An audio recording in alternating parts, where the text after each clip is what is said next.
வாழ்க வளமுடன். பேராசி ஆனந்தி அன்பழகன், திருவண்ணாமலை. இன்னைக்கு சிந்தனையாக நாலொரு நற்சிந்தனையிலேருந்து என்ன எடுத்துக்கலாம் அப்படின்னா, வாழ்க்கை மலர்லேருந்து நல் வரம் அப்படின்ற தலைப்பில் இன்னைக்கு சிந்தனைக்கு எடுத்துக்கலாம். நல் வரம். வாழ்க்கை என்பதே பிறவி எடுத்ததே ஒரு வரம் தான்.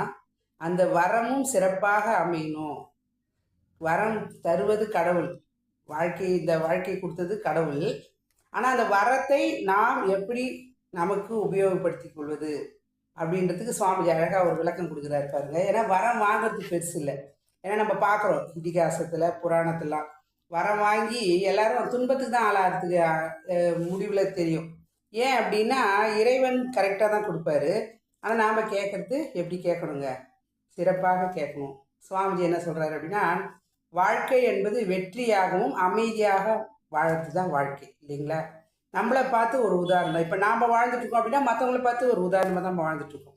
அப்போ அதுக்கு என்ன வேணும் அப்படின்னா 5 வகையில் வேணும். ஃபஸ்ட்டு நம்பர் 1 உடல் நலம், நீலாயுள், நிறை செல்வம், உயர் புகழ், மெய்ஞானம், ஓங்கி வாழ்வேன். பெற்று கிடையாது. சில பேர் பார்த்தீங்கன்னா பெற்று வாழ்வேன்னு சொல்லுவாங்க. ஓங்கி வாழ்வேன்னா எனக்குள்ளே இருக்கக்கூடியது தான் நம்ம இதை விட இன்னும் சிறப்பாக அமைய நம்ம செய்கிறோம். ஒரு அன்பர் ஒரு முறை சுவாமிஜிட்ட ஒரு கேள்வி கேட்டாராம். என்ன கேட்டார் அப்படின்னா, நாம் தான் தெய்வத்தன்மையில் தவம் செய்கிறோம் இல்லைங்களா, அப்போ இதெல்லாம் கேட்கணுமா அப்படின்னு கேட்டாங்க. அப்போ சுவாமிஜி சொன்னார், பொதுவாக எல்லாருக்கும் இது தேவை. ஏன்னா எண்ணம் தான் வாழ்க்கை. மீண்டும் மீண்டும் நாம் ஒரு சங்கல்பம் சொல்லும் பொழுது அதுவாகவே நாம் மாறுகிறோம்.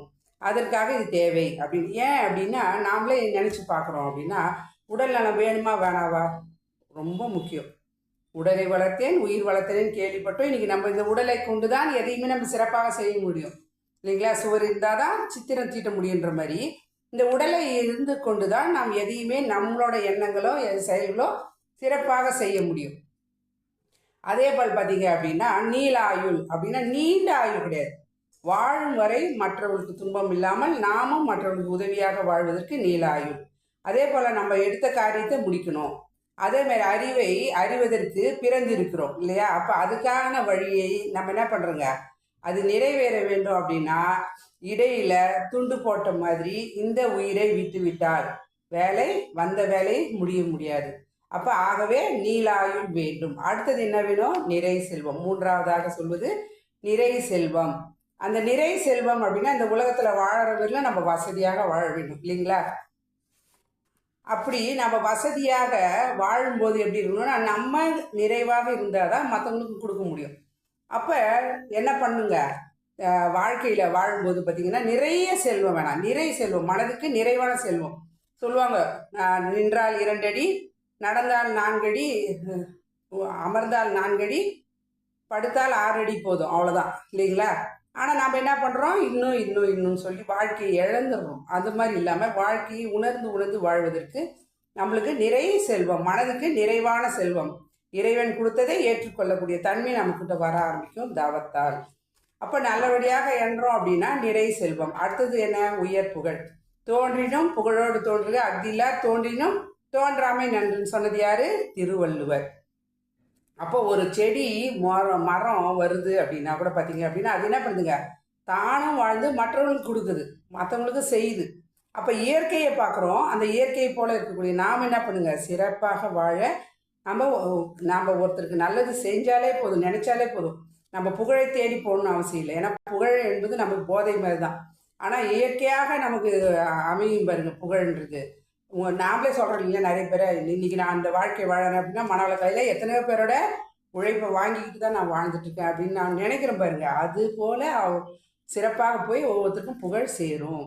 அடுத்தது பார்த்தீங்க அப்படின்னா நம்ம செயல் எல்லோருக்கும் நல்லபடியாக அமையும் அப்படின்றது தான் நம்ம மக்களுடைய பாராட்டு தான் புகழ். அப்போ புகழ் என்பது நமக்கு தனிப்பட்ட சொத்து அல்ல. அப்போ நம்ம செய்யக்கூடிய காரியங்களுக்கு எல்லாமும் நன்மை அளிக்கட்டும் என்பதற்கான புகழே நாம் இருக்கக்கூடியது. கடைசியாக மெய்ஞானம். மெய்ஞானம் இல்லை அப்படின்னா எதுவுமே கிடையாது. மெய் என்றக்கூடிய இந்த உடல் எடுத்தது அந்த மெய் என்ற இறைவனை அடைவதற்காக தான். அதுதான் ஞானம். ஞானம் என்பது சுவாமி அழகாக சொல்லுவார், ஞானம் என்பது அறிவின் தெளிவு என்பது அல்ல, அறிவை அறிவால் அறிந்த தெளிவை ஞானம்னு வருது. அப்போ நம்ம எதையும் ஏற்றுக்கக்கூடிய தன்மை வருது பாருங்க, அதுதாங்க ஞானம்.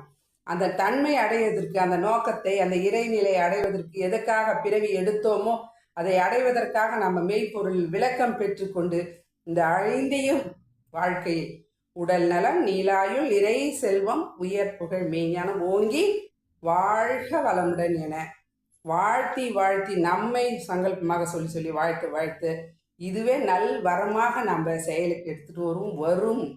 இதுதான் உண்மை. சங்கல்பமே வாழ்க்கை என்பதை சொல்லி இந்த அற்புதமான வாய்ப்பை அளித்த இந்த நல்ல வரத்தை நாமும் வாழ்ந்து மற்றவும் சொல்லித்தர இறையரன் குருவர்களையும் மனவளக்கலையின் மூலமாக பயன்படுத்தி கொண்டு வாழ்க்கையில் எல்லா வகையிலும் அமைதி வெற்றி உயர்வு பெறுவோம் என்று சொல்லி இந்த அற்புதமான வாய்ப்பை அளித்த இறைநிலைக்கும் குருவர்களுக்கும் இதுக்காக செய்துவிட்ட அனைத்து நல்ல அன்பு உள்ளங்களுக்கு நன்றி. மீண்டும் சந்திப்போம், சிந்திப்போம். வாழ்க வளமுடன்.